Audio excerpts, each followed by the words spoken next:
peaceful night's sleep. We woke at 7:45 to the sound of what we thought were the school bells, and we're about to leave now the site in Felleries. An electrician came this morning to sort out the electrics, but he's disappeared and the electrics still aren't sorted, so I don't quite know what's going on there. Police weekly on the road. Yep. There's been some kind of bike rally here, as you can probably see from the bikes at the side, a vintage moped rally I think they're calling it, and they're an interesting bunch. Very what's the word? Passionate? Passionate. Very passionate about their little mopeds. So we shall let them have their little rally. They're a very pleasant bunch, and we shall get on the road.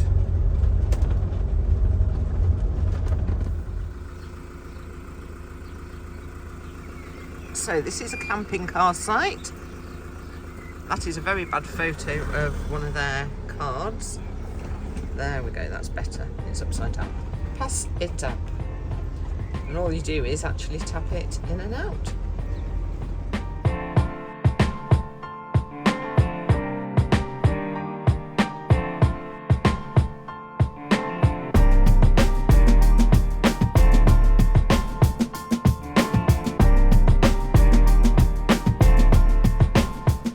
So we've just stopped off in the town. It's quite handy really, because there's some big lorry pullovers that we can use. And we promised ourselves on this trip we wanted to really try and experience real France, so we've come off the motorways and just want to have a drive through some of the towns and villages, and we've come across this one which seems to have a lovely canal running through it, and also some nice little shops for some ham and some meat and some bread and cheese and things. So we're going to have a bit of an explore.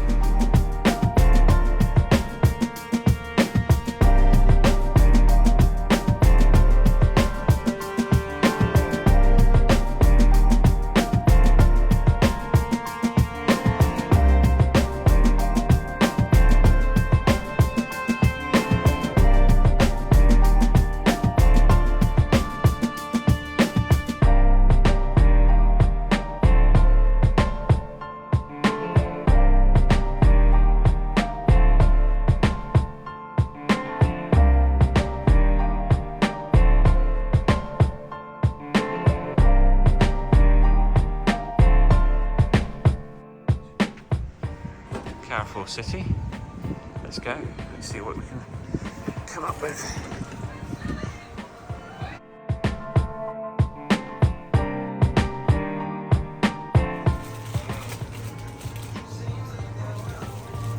It's a bit bendy. Fancy some of this? Why not?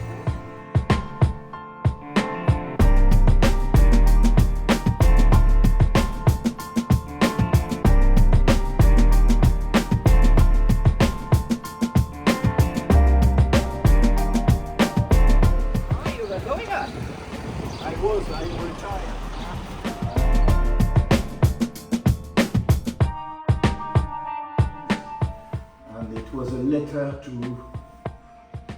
an imaginaire Tommy, and I said to him, Merry Christmas, Happy New Year, just like here, you see. Wow. And we sent it to the Queen, and the private secretary answered me, you see. Wonderful.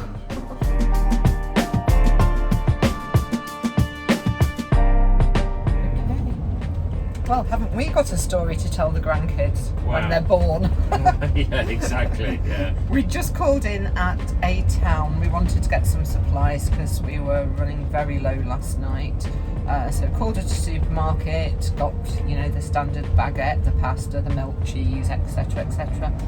And just as we were coming out and crossing the road, this very nice gentleman dressed in a suit, carrying some folders, just said hello to us, and we said hello back. And then we went on our way and we looked for somewhere to have a drink and spotted a roadside cafe and thought, we'll have a sit there and have a drink and watch the world go by for a bit. Same gentleman approached us, and then Mark, you take over the story. Well, he was speaking to you in French and I haven't got a clue what he was saying. And Neither would I, really. But then he started talking about the importance. Now, the town we were in was called Le Cateau. Yeah. So to give you some context, we are in, we're still in northern France, but we're between Arras and Cambrai, maybe slightly to the east of there. So anyway, this gentleman just started talking to us about the importance of Le Cateau in 1914. British Expeditionary Force came over. He was very, very passionate about it. And he said, "Oh, follow me, follow me." So we thought, okay, we followed him, and he went to this building. Now, you straight away knew what his profession was, wasn't it? Yeah, he was a lawyer. And Avocat. You'll see from the picture in just a second that we took just outside his house. So we had a chat to this guy, and he took us into his house, which was it doubled up as his office as well. And he sat down and he was telling us about the history of Le Cateau, how important it was in 1914, and the way it was a delaying battle. The Germans overpowered the British. It was a delaying battle to stop the Germans getting closer to Paris. He had a letter from the Queen thanking him for what was it? He'd written to the Queen, hadn't he? Yeah. In I think it was 2014, at the 100th year anniversary, just to tell her a little bit about the history of the battle and what the town had done. He took us into his front room. We sat down. He gave us some French wine. Apparently, he went to school just outside Thiepval. Just what a lovely, lovely guy. Yeah. Really incredible. And the only reason that we bumped into him is because we needed to get some supplies and we hadn't found a supermarket, and we just thought, well, let's go through this town. We parked outside a theatre, and we wouldn't have found him otherwise. What an experience. Yeah, it was good, wasn't it? It was. And we're now, from what he was saying, the road we're now driving along to Cambrai is the route that Rommel drove with his armoured divisions of tanks towards Dunkirk and Calais, so for that push forwards during the Second World War as well. So it's been absolutely phenomenal just to learn that little bit more of this local area.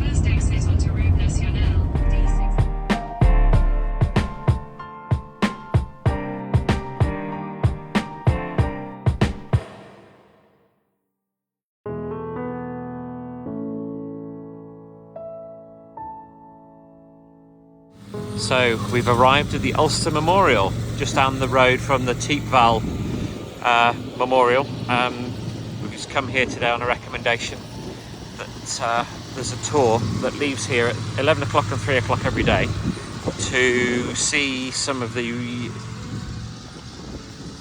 trenches that were dug and used during the campaigns in this area. So thank you to John and Mandy for referencing this and for recommending it. I'm hoping it's going to be a really good afternoon. 36 degrees up to the 40s. So imagine lying up there wounded in a shell hole. The only way you're going to get a drink, maybe if you take it off your friend who's lying dead beside you. At the end of the day, the Ulstermen came down through here and they called that road the Bloody Road.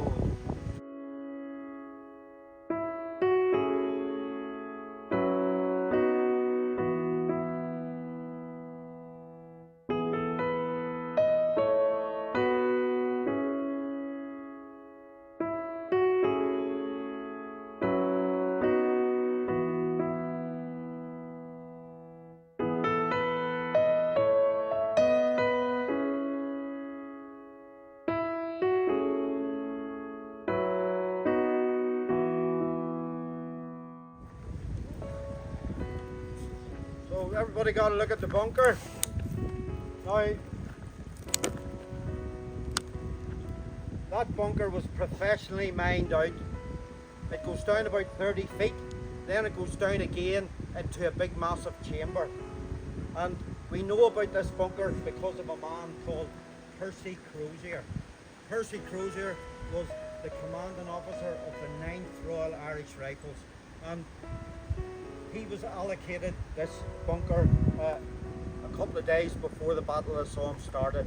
And the problem with the bunker itself was that the steps were made far too steep, so it's very hard to get down into it. It's even harder to get back up out of it.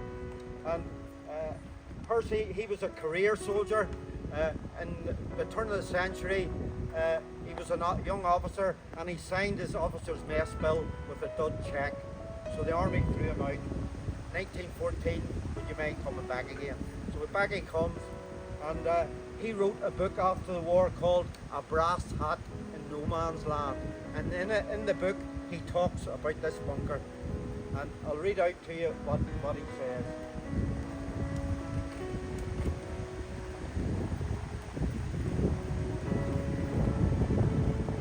He says, "A wrong thing has been done. I find the place full of dead and wounded men. It has been used as a refuge. None of the wounded can walk. There are no stretchers, and most of them are in agony. They have seen no doctor. They have probably been lying here for days. Some have been here and there are no stretchers. They have seen no doctor. Some have been here for days." And he says, "As I enter the dugout, I am greeted with the most awful cries from these dreadfully wounded men." And he said their removal is a Herculean task, for it was never intended that the dying and the helpless should have to use the steep stairway. After a while, the last sufferer and the last corpses are removed. And then he says, "Meanwhile, I mount the parapet to observe." So he gets up here and he's looking over at the Lancashire Fusiliers attack. And what he says is, the attack on the right has come to a standstill. The last detailed man has sacrificed himself on the German wire to the god of war. Thiepval wood is masked with a wall of corpses. That was his eyewitness account of the Lancashire's attack. Well, that was an incredible afternoon. It's just been one of those few days, isn't it? Just full of incredible experiences. We've, as you can see here, we're at Lady Helen's Tower, which is to commemorate the lives of the Ulstermen who were killed in the First World War. We can literally from here, we look to our left so we can see the Thiepval Memorial. We've just had an incredible hour or so talk with Austin, we found out 5 of his family, grandfather, great-grandfather, great-uncles, all served and or were killed in this area in the First World War. We had a tour of the trenches. He was massively informative, wasn't he? Really brought it to life. Yeah. Just an education.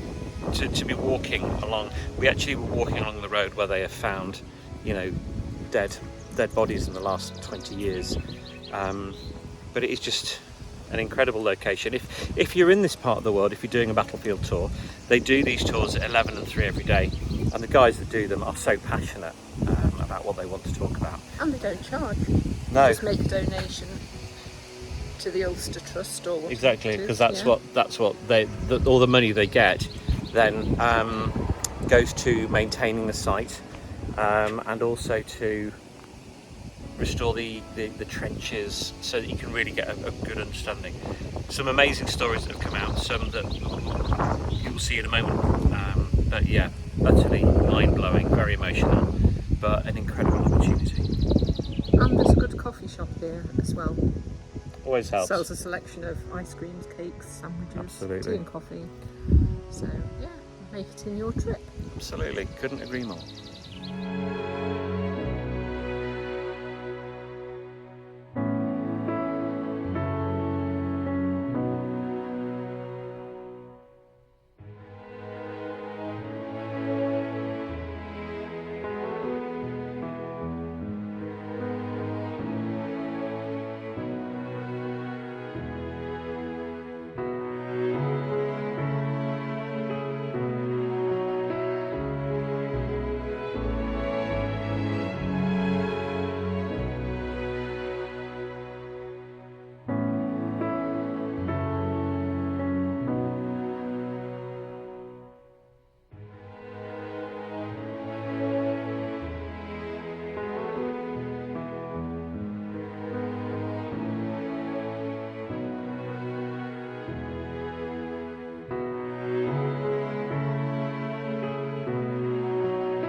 Okay, so we've arrived at a site called Cappy. There's Margot, look. And all of the plots, for want of a better word, are single, demarked by hedges. So this is our own little space, own little piece of heaven. And compared to last night's site, this is wonderful. Our electrics are plugged in and they're working. We've got the seats out there, and in the corner here I've got our evening meal on the go. You might ask what we're having. Well, we're having pasta, bought at the Carrefour this morning, with some Asda's extra special tomato and mascarpone sauce, and with some bits of ham. So I think that should make quite a nice meal when it's ready. And there is the finished item. Yum yum. What's that you're eating, Mark? It's a piece of lettuce. Quite clearly it's not. It's full of cucumber and tomato. Yum. How Very healthy. nice. So after a busy day, what a lovely day. Cheers. Here's to us. Here's to life on the road. Happy days. Well, we've taken the bikes out. Here we are on the bikes. And we're just following this canal. A lovely, lovely route. I might bring the drone out later so you can get a better shot of it. But peaceful, tranquil. It's a bit of a roughy tufty ride down here. I don't know if you can see over the other side, there's a bit more of a track. Nice, rural, a good bike ride. We've come a couple of miles already. And it's just in the middle of nowhere. Nobody to disturb you, you're not disturbing anybody else. So the site, what did you call it? It was Cappy, wasn't it? Yeah. Cappy on the camping car park app. And you can see where we've come from, down there. €12 for the night. Yeah, you can't really beat it, can you? So it's cracking. So we'll carry on, and hopefully we won't fall in the river. But a lovely location. So if you do come to Cappy, or if you look Cappy up as being an option, and you've got your bikes, you're absolutely blessed with miles of riding, either on the canals or around the lake as well.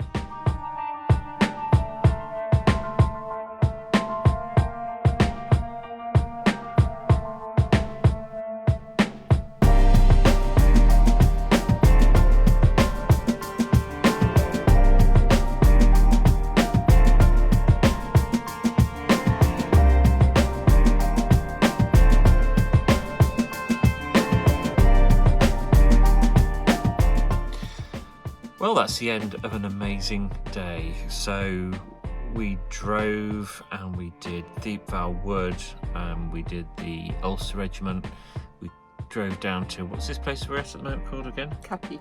Cappy. We had a lovely dinner. Happy Cappy. Happy Cappy campers. Weird does that sound? We had a lovely tea, we did a lovely bike ride, we then sat out, chilled, chewed the fat, watch a bit of a Netflix series that we've been watching, and after a very busy day I think we deserved some kip. So it's nearly midnight. We're going to sign off now for the night. I hope you've enjoyed this day. We certainly have. It's been incredible. It really has been incredible. And big shout out to Austin, who gave us that amazing tour up at Thiepval Wood. So not sure what tomorrow's going to bring. We shall see what happens, but thank you for joining us. Please like and subscribe down below. Please make any comments you wish to. We always reply to comments, and it's great to hear from you. So from me, it's good night. And for me, it's bonne nuit. There's always a smart one. See you later. Bye-bye. Bye.